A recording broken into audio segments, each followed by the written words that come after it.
Power sharing ವಿಚಾರದಲ್ಲಿ DK ಶಿವಕುಮಾರ್ಗೆ ಪಕ್ಷಾತೀತವಾಗಿ ಬೆಂಬಲ ಸಿಗ್ತಾ ಇದೆ.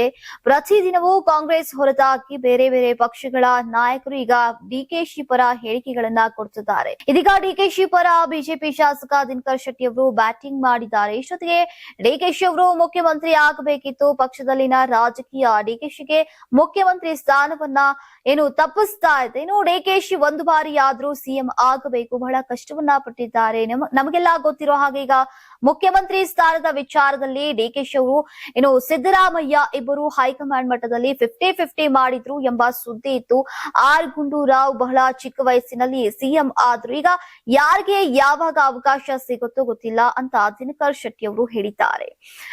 ತಮ್ಮನ್ನ ಕಾಂಗ್ರೆಸ್ ಪಕ್ಷಕ್ಕೆ ಸೆಳೆಯೋಕೆ ಪ್ರಯತ್ನ ನಡೆದಿದೆ ಎಂಬ ವದಂತಿಗಳಿಗೂ ಕ್ಲಾರಿಟಿ ಕೊಟ್ಟಿದ್ದಾರೆ. ಇದೇ ವೇಳೆ ಸ್ವತಃ ಸಿದ್ದರಾಮಯ್ಯ ಆಹ್ವಾನ ನೀಡಿದ ವಿಚಾರವನ್ನ ಕೂಡ ಬಹಿರಂಗಪಡಿಸಿದ್ರು. ಅಂಕೋಲಾದ ಮಂಚುಗುಣಿಗೆ ಆಗಮಿಸಿದಾಗ ವೇದಿಕೆ ಮೇಲೆಯೇ ಸಿದ್ದು ಆಫರ್ ಅನ್ನ ಕೊಟ್ಟಿದ್ರಂತೆ.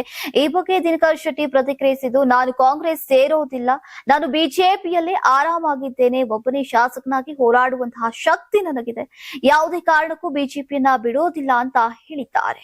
Karnataka TV leader awards 2025 best MLA nomination ಕರಾವಳಿ ಮತ್ತು ಮಧ್ಯ ಕರ್ನಾಟಕ. ಟಿ ರಘುಮೂರ್ತಿ ಚಳ್ಳಕೆರೆ ಕ್ಷೇತ್ರ, ಚಂದ್ರಪ್ಪ ಹೊಳಲ್ಕೆರೆ ಕ್ಷೇತ್ರ, ಹರೀಶ್ ಪೂಂಜಾ ಬೆಳ್ತಂಗಡಿ ಕ್ಷೇತ್ರ, ಅಶೋಕ್ ರೈ ಪುತ್ತೂರು ಕ್ಷೇತ್ರ, ಗುರುರಾಜ್ ಗಂಟಿಹೋಳಿ ಬೈಂದೂರು ಕ್ಷೇತ್ರ, ಕೆಎಸ್ ಆನಂದ್ ಕಡೂರು ಕ್ಷೇತ್ರ, ಎಚ್ಡಿ ತಮ್ಮಯ್ಯ ಚಿಕ್ಕಮಗಳೂರು ಕ್ಷೇತ್ರ, ಯಶಪಾಲ್ ಸುವರ್ಣ ಉಡುಪಿ ಕ್ಷೇತ್ರ, ಬೇಳೂರು ಗೋಪಾಲಕೃಷ್ಣ ಸಾಗರ ಕ್ಷೇತ್ರ, ಚನ್ನಬಸಪ್ಪ ಚನ್ನಿ ಶಿವಮೊಗ್ಗ ನಗರ ಕ್ಷೇತ್ರ, ಬಸವರಾಜು ಶಿವಗಂಗಾ ಚನ್ನಗಿರಿ ಕ್ಷೇತ್ರ, ಸತೀಶ್ ಸೈಲ್ ಕಾರವಾರ ಕ್ಷೇತ್ರ.